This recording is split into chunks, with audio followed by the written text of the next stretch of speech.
Hi everybody. Can you guys hear me okay? Okay. I'm not gonna wear my mask so you guys can see my face. But I'm gonna start out by introducing myself in my traditional language, which is the Lakota language of the Oglala Lakota people in South Dakota and towards the Plains area. Betu washte medakiapi wanachi tawachipui hemie na meot metne na hashave. Hello, everybody. It's so good to be here with you all today. To the spirits, I'm known as Wanachi Tawachipui, which translates to Northern Lights Woman. And in Cheyenne, I'm known as Meot Metnet, which appears in the morning woman. So I got those names in ceremony. But to all of you, you guys can call me Nina. My name is Nina Berglund. I'm 22 years old, and I currently live in South Minneapolis, Minnesota, the home of the Dakota Makoche, the Dakota people, and the Anishinaabe people. So I speak to you all today as, like my introduction said, I'm just a young person, a youth leader, I guess, in a sense, depending on how you view leader. But I've been doing public speaking since I was 16, 17 years old. It really started with addressing racism and stereotypical representation of Native people. That's kind of where I found myself when I was just starting high school. I would always ask my mom, what can we do to ensure that there is representation in the media of Native people? How are we able to change this narrative of how we view Native people? Because I've talked to many people, and most people are like, whoa, like, you're Native American, like, that's crazy. And I'm like, it's really not, they tried, the United States government tried really hard to erase our people, but ultimately, I'm a result of failed genocide because me and my family and my people are still here, and we have not gone anywhere. So I wanted to start off, going into a little bit of background about myself, the work that I do, and the work that I hope to continue on doing. Like I said, I got involved with activism when I was about a preteen, got interested. I was telling the group that I helped facilitate earlier that I was a really shy child. I still kind of am kind of shy, but developing in my leadership and really coming to terms with who I am and what I'm able to speak about has really helped me come out of my shell. So it started with, speaking out. I didn't know what to do, so I would write Facebook posts about all the things that I would see. I would see racist imagery on, TV shows and stuff, and I didn't know what to do, so I started writing. I started posting on Facebook, on different social media platforms. What can I do? I didn't know what I was capable of because I was so shy. I was so reserved. I didn't feel like I had anything to say. What could I say that someone else already hasn't? What can I bring to the table that hasn't already been said? And so I really just, I started going places and meeting people and talking to them. I started off just having conversations with people, which having conversations and being able to connect with people is one of the most important things that I could say that I've been able to do, is being able to sit and have a conversation and also talking about issues that are very important, talking about issues that I feel need to be changed. But like I said, there's always that question of what can you do? What are you able to bring forward? And in 2016, when the Standing Rock movement happened with the Dakota Access Pipeline in North Dakota, I was at a really weird time as a young person where I was so eager, I was so hungry to do something. And so traveling out there, it was only I'd say 7-8 hours away from where I lived. When we went in the beginning, I don't know how many of you know what had happened at Standing Rock? Okay, so in Standing Rock, at the Hunkpapa Lakota reservation, they were trying to build a pipeline, the Dakota Access Pipeline. And so with that pipeline would come horrendous climate catastrophe. So going out there and meeting a lot of people and seeing and being on the ground really changed my perspective and where I wanted to take my leadership, where I wanted to, where I was able to plug in, and seeing the other young people there taking a stand, stepping up. The young person that was supposed to come here, Tokata Iron Eye, she was one of one of the people who helped inspire me. Even though she was younger than me, just listening to her speak, it really fueled something inside of me to say, if she's able to do it, if these young people are able to do it, so can I. And so taking that experience and taking what I seen there, I wanted to apply it to my own community, because that's one of the things that we were told in Standing Rock. One of the largest, movements to fight against a certain thing. One of the only places since back then where Native people from around the world, indigenous people, came together to fight and to say, water is life. And so coming back home after that and, experiencing that, I found myself like, well, what do I do? What can I do at home? How can I apply what I learned there to my home? And that's when we came into this fight against the Line 3 pipeline, proposed by the Enbridge Corporation of Canada. And so with the Line 3 pipeline, it's similar to the Dakota Access Pipeline. It's a pipeline carrying crude oil, one of the dirtiest oils in the entire world. That is the hardest to clean up. It takes the most resources to produce. And they wanted to run it straight through northern Minnesota, which, if any of you have ever been to northern Minnesota and Minnesota in general, it is one of the most beautiful places in the world, with some of the most expansive biodiversity that I've ever seen.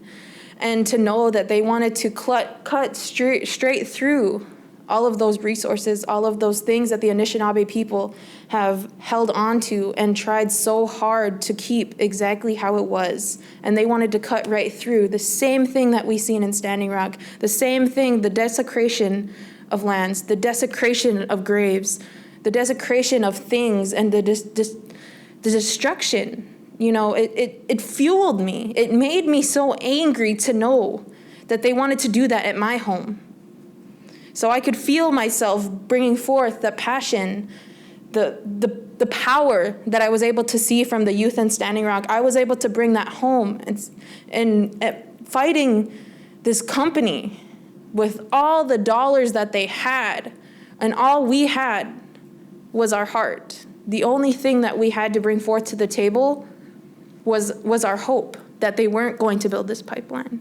And so for the past couple of years and continuing on today, going against such a large corporation, and I've sat in multiple hearings in the court case.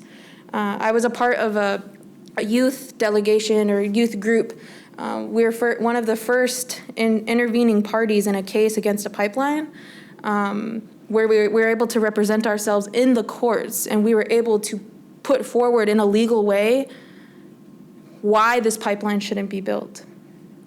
And so with that, I really, really learned how important it was to look at things from a different perspective, how to look at things in different ways. How am I able, this question keep coming up, what am I able to do? How am I able to contribute? I've found myself in so many different areas, different fights, and it's been really interesting, because one of the things that really fuels me, one of the things that keeps me going, is knowing that I'm able to do something. Knowing that my ancestors fought so hard in order for me to be here, that for me not to be fighting would be selfish. For me not putting myself forward, for not going on the ground, not doing this work, would be selfish of me to my grandchildren. Because I know that my grandmothers thought the exact same thing for me, fighting the United States government, fighting for civil rights, fighting for our right to express ourselves and our spirituality.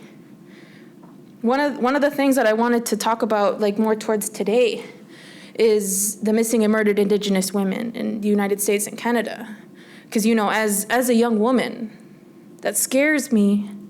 It scares me so much, and sometimes I feel like I don't know what to do. There's so many different issues. What am I able to accomplish? What am I able to do? But then I go back and I remember all the things that I've been through, all of the things that I've been able to put forward. Like, I'm not a really great like person to continue stuff. Like, I actually get real lazy. But, I still find myself in situations where I'm being pushed, where, I'm constantly pushing this level of what does my leadership look like? It's constantly going, it's constantly evolving. I'm not the same speaker that I was 3 or 4 years ago. I was watching a video of, I was watching videos of me back in like 2016, 2017, and I was like, oh no. I'm like, oh gosh. But I could feel growth in myself. Like, it's changed a lot since then. Another thing I wanted to bring up is we were talking earlier about leadership. Some of you that were in our group here, we were talking about what does leadership look like for you and how different it is among the different movements. How are we able to move past this like shield that we all have on our eyes, that only goes past to right here. But there's so much beyond, just our little scope of lens, that there's so much more that we could be doing, but because of our own insecurities, because of our own biases, and because of our own comfortability, that we refuse to push. We refuse to push those boundaries. We're scared. We don't know what's going to happen. We're scared of rejection. We're scared of, the mockery. We're scared. And I feel like that's a big thing that's going on, that I feel like that happens, that really reserves people. And it's the same thing that reserved me when I was younger, is that I was so scared of what people were going to say about me. I was scared what people were going to think, that I just didn't want to be thought about. But now, I forced myself into conversations. When people didn't want to listen to me, I told them to sit down because I'm not going to be quiet until you listen to what I have to say. I've stood in the halls of Congress. I've sat in meetings. I remember I was just looking at my Facebook memories of when myself and other climate youth leaders from around the world in 2019 went for the climate strike in DC, and how we sat in a meeting with Nancy Pelosi's office. And I remember I was sitting there alongside all these amazing youth leaders who have been doing such good work around the world.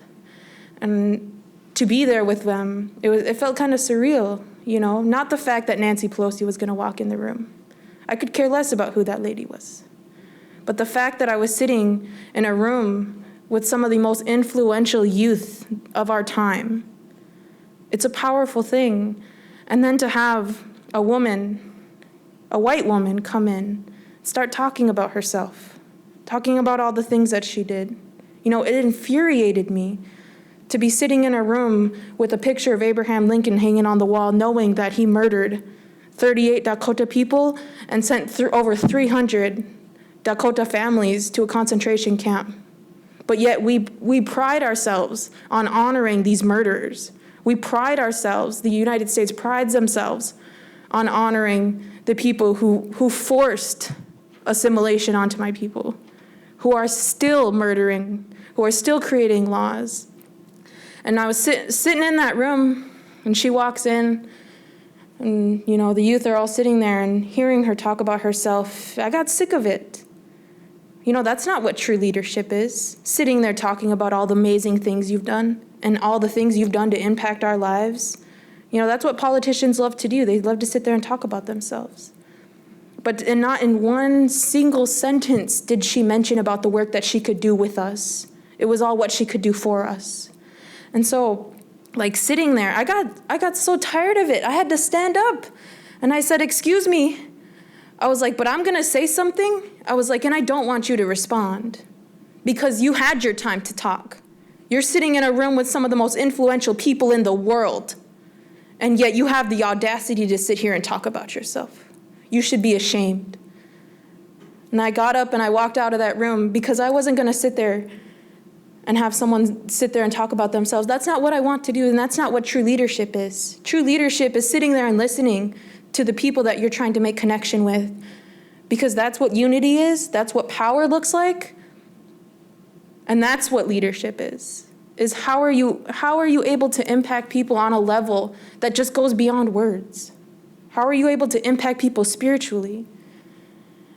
With climate justice, and just any movement in general, you get plastered on a screen, you get plastered on TV, you get in front of people, you start getting a big head, and you think that you're just the greatest thing in the world, but you forget that there's people dying.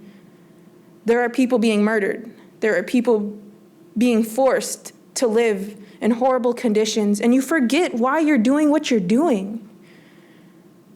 You forget that you're here representing your people. You're not here representing yourself. You represent your family.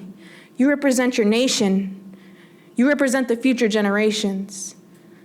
So when I get into conversations with people who have big heads, you have to sit them down and make them realize and make them remember why they got into this work. Remember the history. Remember what had happened. And how can you use that to push yourself forward? How can you use that to create effective change in your community? Because you could bring forth all the ideas in the world, but if they're not sustainable, if they're not able to continue on, then your work was for nothing. Your work has no tangible realness to it. And so when it's kind of funny, getting in front of people, it's different. It's a different experience having to tell people, what you do and what you've done and stuff. And it's like, but no, what I really truly want you all to take away from this is that you each and every one of you have such an amazing power within you. Even if you just were able to change a small thing in your life, those small things turn into monumental things for your community. That self-healing is community healing.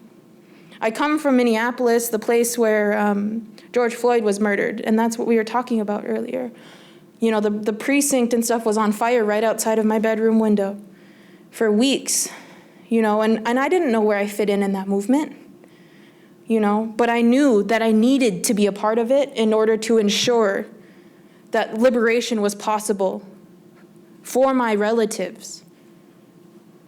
That just because I wasn't getting on a stage and talking about the issues that were happening doesn't mean that I don't have a part. I feel confident talking about climate justice because that's the work that I do. But sometimes we need to all learn to just sit back, be quiet, and listen. Because listening is one of the greatest powers that we are given. Being able to take yourself back, to get out of your head, to stop thinking about yourself all the time, and to look around and realize that your community is suffering while you've been out here trying to benefit off of them, while you're trying to benefit and create fame and to create this idea of yourself, that you forget the real reason why you're doing what you're doing. For me, that work is just a continuation of my ancestors, When I talk about my connection to the land, to protecting the water, how important that is, it's not just right here, the fact that I have to drink water every day. It's the fact that water is used in my ceremonies. That if there's no water, there's no ceremony. If there's no ceremony, there's no identity. There's no spiritual grounding. So protecting the land, speaking up about climate justice is so much more to me than just talking about it, that I can just go home and forget about it, because that's virtually impossible for me. That if I don't speak up against things like the Line 3 pipeline, that I don't speak up against, mining. I was looking at my memories on my 20th birthday that I was touring the tar sands in Alberta, Canada. You know how traumatizing that is? When you're supposed to be celebrating your birthday and you're sitting there walking around pools of chemicals that affect hundreds and hundreds of miles. Did you know that you can see the tar sands from space? They are that huge. It's crazy to be in the place where so many of these issues stem out from. All these different pipelines come from this one place, and the community there is suffering so bad. So that's what keeps me grounded in my work. That's what keeps me going, is remembering those kids that I seen playing in Fort McMurray, Alberta, Canada, and knowing that they're unable to turn on their faucets and drink water. That's unfair. And that's with every single movement. Is on the South Side, we're sitting here talking and screaming Black Lives Matter, but none of you are looking at the children playing in George Floyd Square, those who are planting flowers, those who are picking up garbage. You know, it seems like small tasks, it seems like small, but in the large scope of things, those are monumental things because it shows the innocence of humanity. It shows the purity of our children. Another thing that I wanted to bring up was right now they're uncovering graves, thousands and thousands of graves of children forced to be in these things called boarding schools in both the United States and Canada. That my grandmother was one of those kids, but she was able to make it home. That there's hundreds of families who missed out on so many grandparents, so many grandkids unable to be born because our children were stolen at such young ages. And to find their bodies, to find their skeletons, that's an example of what the United States is. The United States is one large mass grave. And I'm getting into this, I'm talking about this because I feel like we can't move forward unless we address these things of the past because so many people are blind to it. So many people are unaware. We're just, like I said, we just have this mask over our head, especially when it comes to capitalism, when it comes to this mainstream society, social media, we just forget. Our scope gets smaller and smaller the more we put our heads into our computers, the more we put our heads into, we forget to go outside. We forget to go outside and pray, to put our hands in the earth. When I was in DC, I was thinking about it, and I'm like, no wonder they can't make any right decisions because they can't breathe in here. There's no airflow, there's no ground, it's just concrete. So no wonder their thinking isn't right. I was like, what they need to do is go outside and feel what they're affecting, feel about the laws that they're able to do. Look at the people who are suffering. I was very grateful to, I've mentioned this earlier, that to travel to Rome, Italy, and to speak to the Vatican about the doctrine of discovery. And that's something I want to plant into each and every one of your minds, is about the papal bulls that this country was based off of.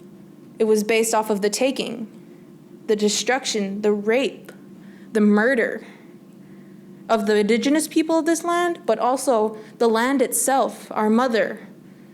Traditionally, the earth is our home. It's given us everything we could have ever promised for our lives, yet we sit here and worry about credit scores. Yet we sit here and worry about housing. We sit here and worry about when my next paycheck is going to be, yet things are being taken. Line 3 is being built.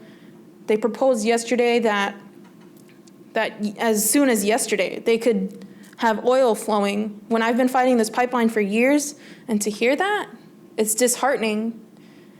But yet I still, no matter what, cannot lose hope. Hope is the thing that drives nations forward, and it's the thing that sparks actual change. Is that we're able to do something. Okay, we have a problem. How are we able to fix it? What are we able to do? How am I able to gather my community in order to do something?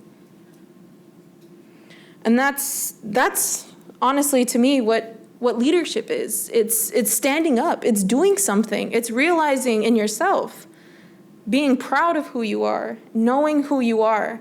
Because anybody could say anything about you, but as long as you know who you are and where you come from and where you plan to go, whatever anybody else says does not matter.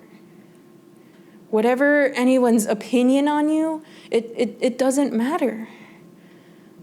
Because what matters is how good of a relative are we being to one another, What kind of ancestor do you want to become? Who do you want to be in 500 years that they look back at you? And are you able to say that you did something? Are you able to say, are you going to tell your grandkids about all the amazing stories, about all the amazing things you were able to do? You know, we only have one life here.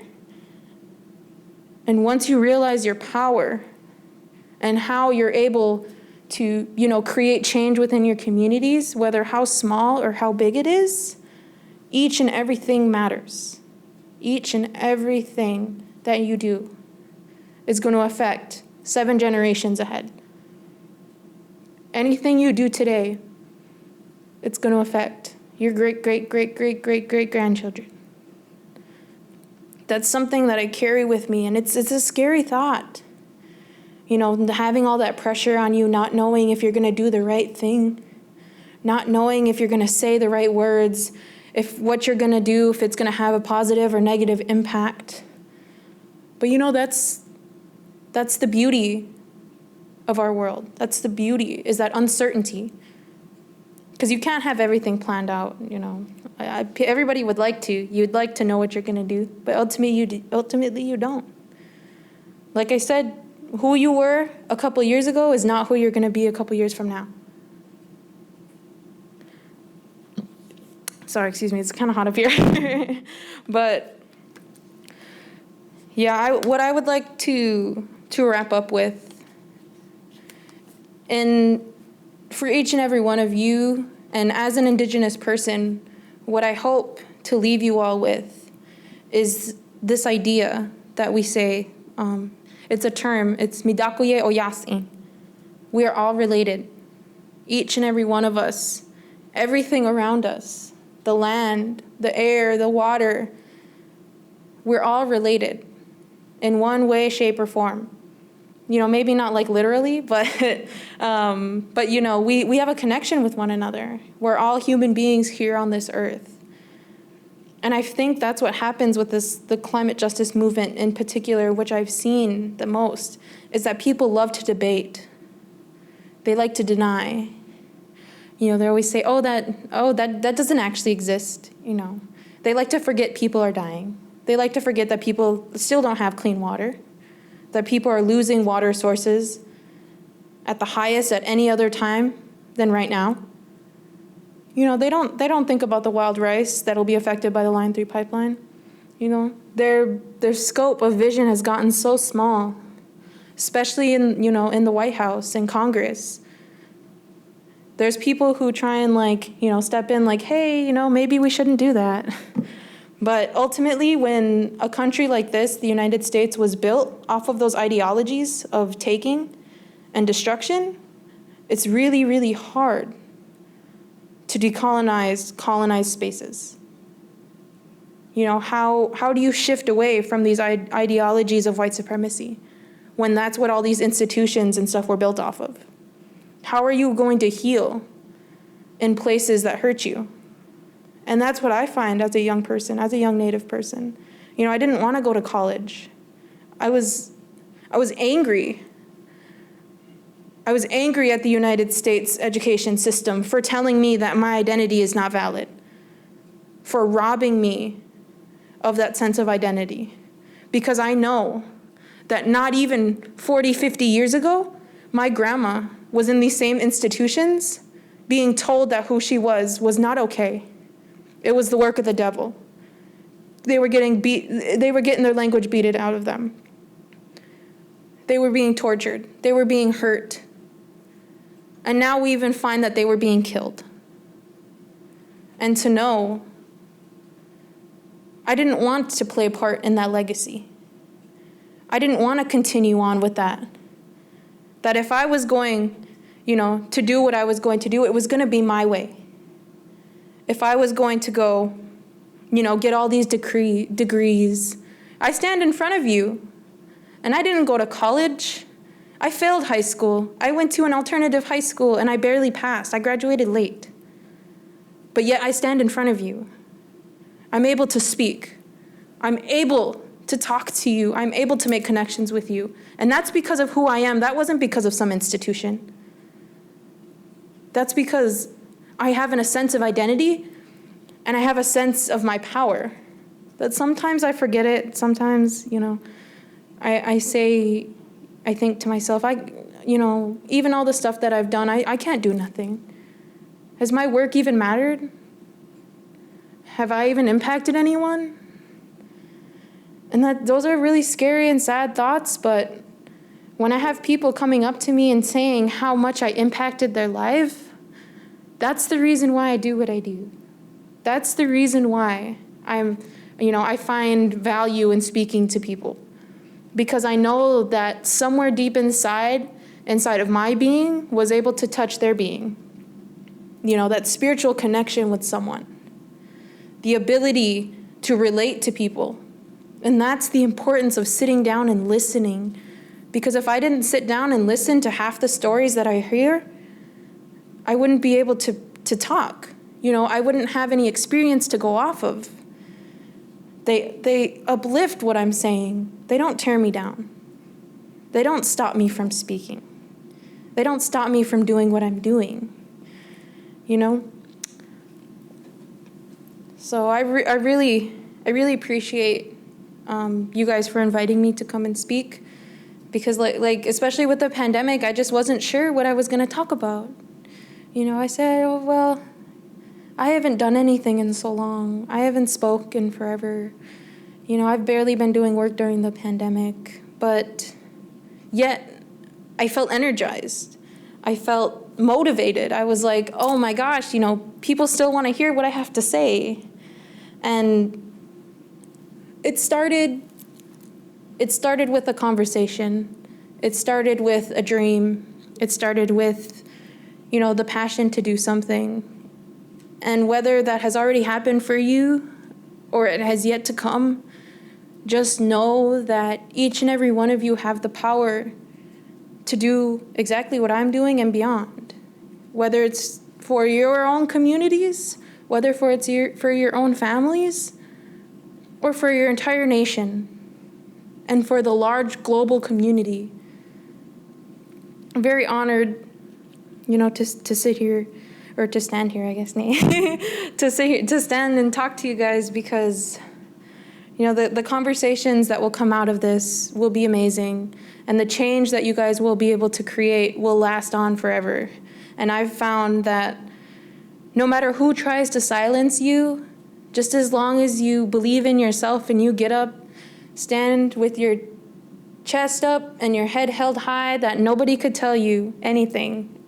Because as long as you know what you're talking about and you have the rage of 1,000 ancestors behind you, you could do anything. So I just wanted to conclude with that. And I want to say thank you to the organizers of this event and Elon University, and also Earth Guardians for, I didn't get to really talk about them, but the organization I'm a part of. So yeah, I think we're going to go into a question and answer if you guys wanted to.